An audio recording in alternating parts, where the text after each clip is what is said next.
देखो, आपके पास चैप्टर है एप्लीकेशन ऑफ डेरिवेटिव। देखो, एप्लीकेशन ऑफ डेरिवेटिव हम ऑलरेडी डेरिवेटिव में स्टडी कर चुके हैं। ठीक है, हमने ऑलरेडी डेरिवेटिव फाइंड आउट कर चुके हैं किसके, जैसे कि आपके पास कंपोजिट फंक्शंस हैं, कंपोजिट फंक्शंस। ठीक है, डेरिवेटिव लॉगरिथमिक। ठीक है, लॉगरिथमिक फंक्शंस के हम डेरिवेटिव निकाल चुके हैं। ठीक है, नंबर 3 ट्रिगोनोमेट्री फंक्शंस के हम ट्रिगोनोमेट्रिक फंक्शन, इनवर्स फंक्शंस। ठीक है, एक्सपोनेंशियल फंक्शंस। ठीक है, हम इन सभी के डेरिवेटिव्स निकाल चुके हैं। ठीक है, ऑलरेडी ही निकाल चुके हैं। And implicit function. ठीक है, डेरिवेटिव चैप्टर में हम ऑलरेडी, ठीक है, composite function, logarithmic function, trigonometric function, inverse function, exponential function और इम्प्लिसिट फंक्शंस के डेरिवेटिव निकाल चुके हैं कि इनके डेरिवेटिव हम किस तरह फाइंड आउट कर सकते हैं। ठीक है, अब इन्हीं चीज का हमने इस चैप्टर में यूज करना है। ठीक है, अब देखो इस चैप्टर में हम क्या पढ़ेंगे। ठीक है, इस चैप्टर में हम क्या क्या पढ़ेंगे। वी विल स्टडी नंबर 1 एक इंट्रोडक्शन। ठीक है, number 2 rate of change of quantity, rate of change of quantity.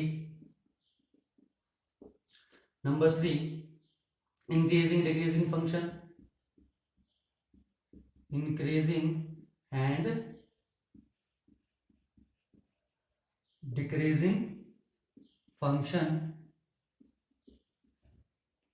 Number 4 tangent and normal equation, tangent and normal equations. ठीक है, टेंजेंट और नॉर्मल की इक्वेशंस कैसे निकालते हैं, टेंजेंट नॉर्मल के बारे में पढ़ेंगे। फिर हम इसमें अप्रोक्सीमेशन के बारे में पढ़ेंगे। एंड हम पढ़ेंगे और मैक्सिमा एंड मिनिमा, कि किसी भी फंक्शन की मैक्सिमा एंड मिनिमा, किसी भी फंक्शन की मैक्सिमम एंड मिनिमम वैल्यू कब आती है। ठीक है, देखो यहां पर हम क्या करेंगे, rate of change of quantity जो हम स्टडी करेंगे by the use of derivative. यहां पर हम डेरिवेटिव का यूज करके rate of change of quantity के बारे में स्टडी करेंगे। ठीक है, हम यहाँ पर जो इंक्रीजिंग और डिक्रीजिंग फंक्शन है, ठीक है, देखो इंक्रीजिंग और डिक्रीजिंग फंक्शन में जैसे आपके पास ग्राफ है, इसको मैं रफ कर रहा हूं।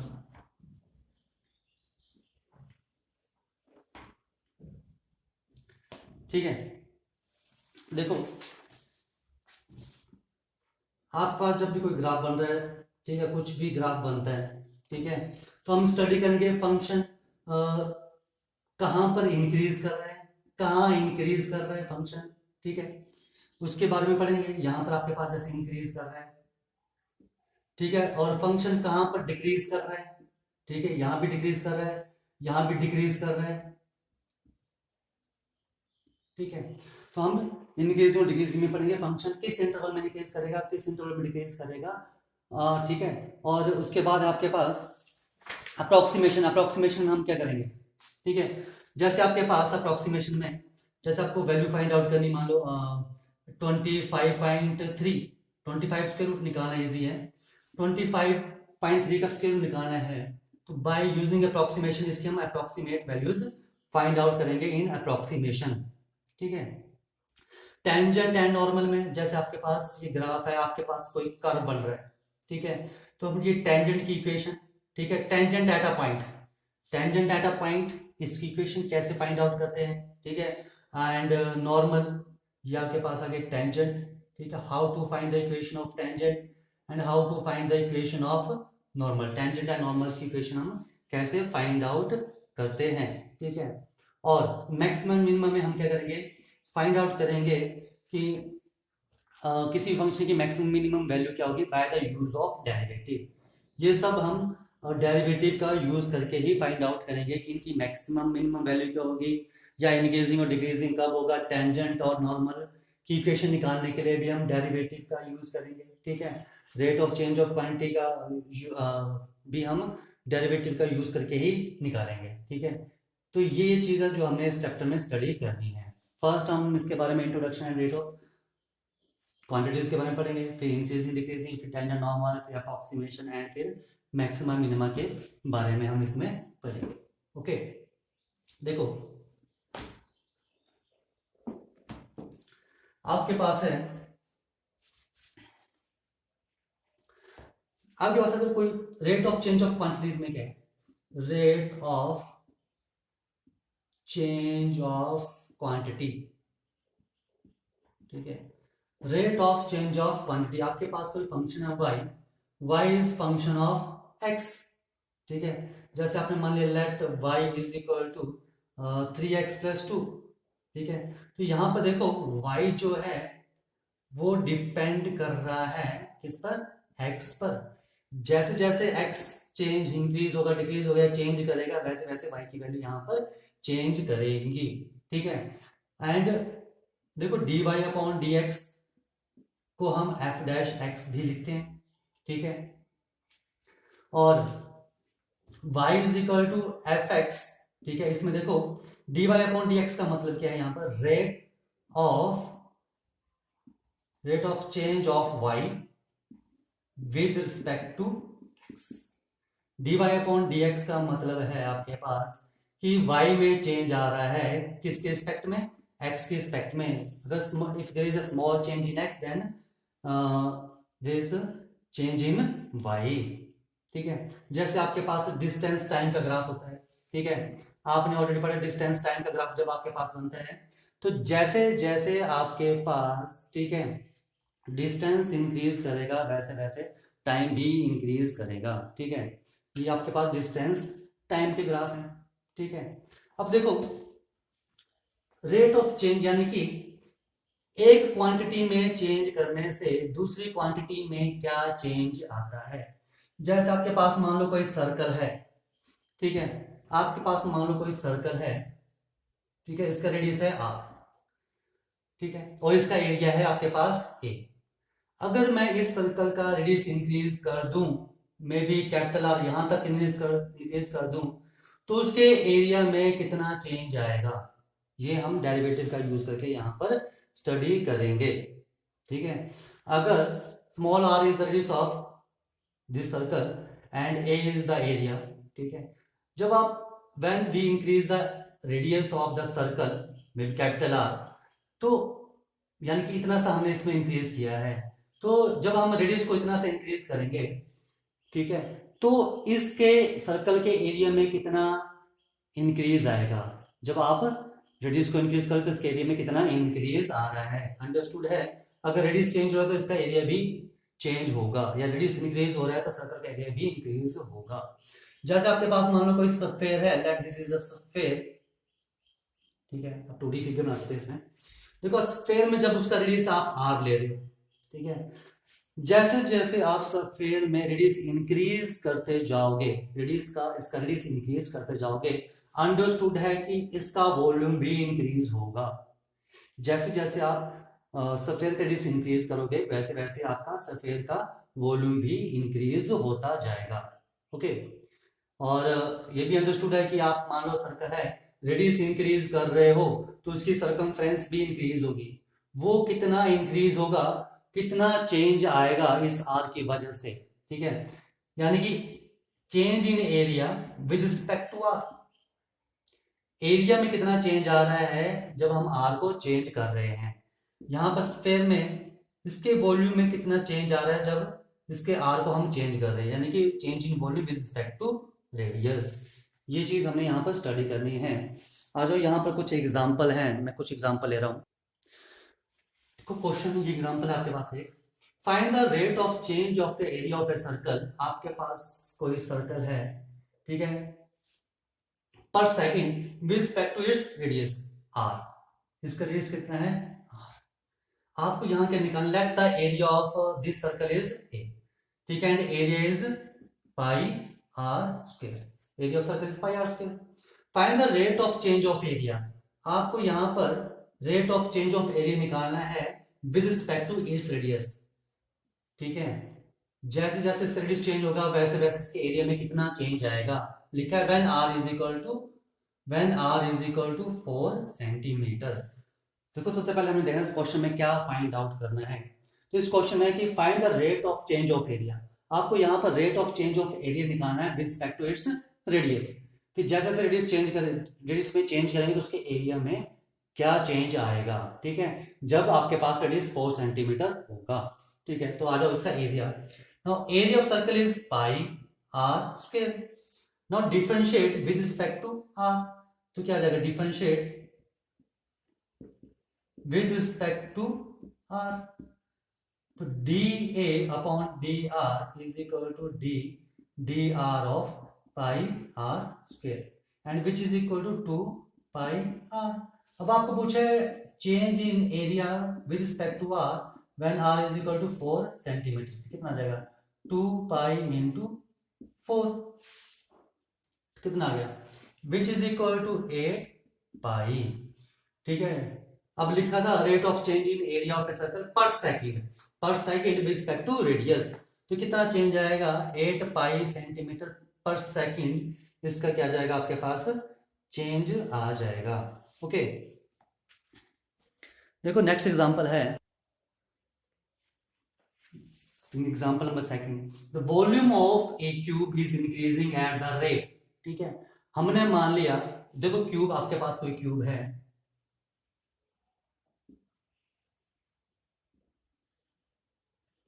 ये आपके पास कोई क्यूब है, आपने इसका एज मान लिया क्या है x, okay, and its volume is v। Volume क्या आ गया इसका, वॉल्यूम हमने इसका मान लिया कितना है v, and surface area is s। The volume of a cube is increasing at the rate 8 centimetre cube पर सेकेंड, यानी कि वॉल्यूम इंक्रीज हो रहा है, वॉल्यूम चेंज हो रहा है, change in volume centimetre cube, volume per second means with respect to time। तो change in volume with respect to time is equal to 8 centimetre cube पर सेकेंड, ये आपके पास गिवन है। देखो क्वेश्चन में सबसे पहले देखो आपके पास क्या क्या गिवन है और आपने क्या फाइंड आउट करना है, उसके अकॉर्डिंग आपने क्वेश्चन करने हैं। ओके,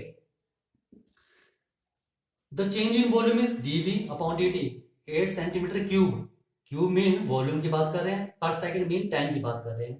तो change in volume with respect to time dv upon dt is given, ठीक है।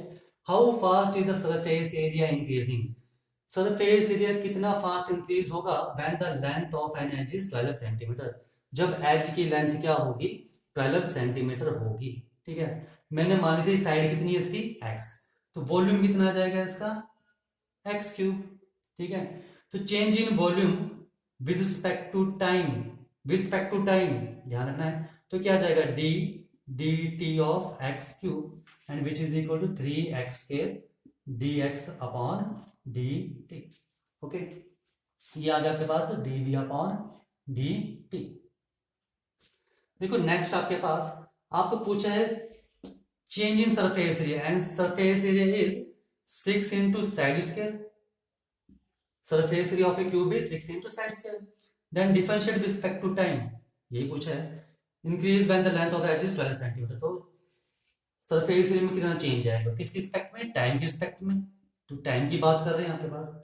ds upon dt is equal to dt of 6x square, तो कितना आ जाएगा 12x dx अपॉन dt।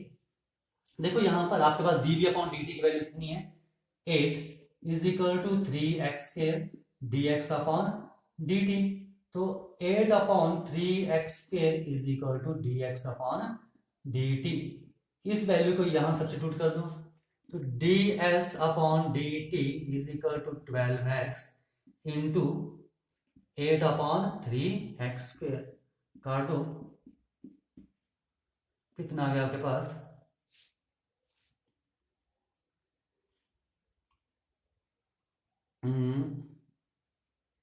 ये आ गया आपके पास 32 अपॉन x, कितना आ गया आपके पास 32 अपॉन x। अब देखो आपके पास पूछा है जब एज कितना होगा, यहां पर x है, व्हेन x इज 12, जब x की वैल्यू 12 होगी तो कितना चेंज आएगा, तो ds upon dt when x is equal to 12 centimetre क्या जाएगा 32 अपॉन 12, तो कितना आ गया 8 अपॉन 3, ठीक है 8 अपॉन 3, सरफेस एरिया में चेंज आ रहा है, कितना आ रहा है 8 अपॉन 3, ये आपने इसमें ध्यान रखना है। ओके, देखो इन्होंने पूछा आपसे क्वेश्चन ध्यान को, आपके पास दिया क्या है और आपने निकालना क्या है। The volume of a cube is increase, यहाँ पर वॉल्यूम जो है इंक्रीज कर रहा है क्यूब का, ठीक है, यानी कि dv upon dt is given, ठीक है, and volume is x cube, तो change in volume respect to time is, यहां से आपने सॉल्व कर लिया। आपसे पूछा चेंज इन सरफेस एरिया, तो आपने यहाँ पर चेंज इन सरफेस एरिया निकालना है रिस्पेक्ट टू टाइम इज, यहाँ पर आ गया, dx अपॉन dt की वैल्यू यहां से निकालना, आपके पास यहाँ गिवन है, तो ये वैल्यू सब्स्टिट्यूट करो तो आपके पास change in surface area respect to time कितना जाएगा 8 अपॉन 3। देखो नेक्स्ट एग्जांपल आपके पास, the radius of a circle increasing uniformly at the rate, आपके पास कोई सर्कल है, ठीक है, लेट द रेडियस, इसका रेडियस कितना आपके पास, the radius of a circle is increasing uniformly at the rate 3 centimetre per second, यानी कि change in radius with respect to time is equal to 3 centimetre per second, centimetre की बात की है और टाइम की बात की है, यानी कि लेंथ और टाइम की बात कर रहे हैं, ठीक है, और यहाँ पर लिखा है कि रेडियस इंक्रीज कर रहा है, तो रेडियस में चेंज आ रहा है रिस्पेक्ट टू टाइम, ठीक है, the change in radius respect to time is 3 centimetre per second. Now next is find the rate at which the area of a circle is increasing.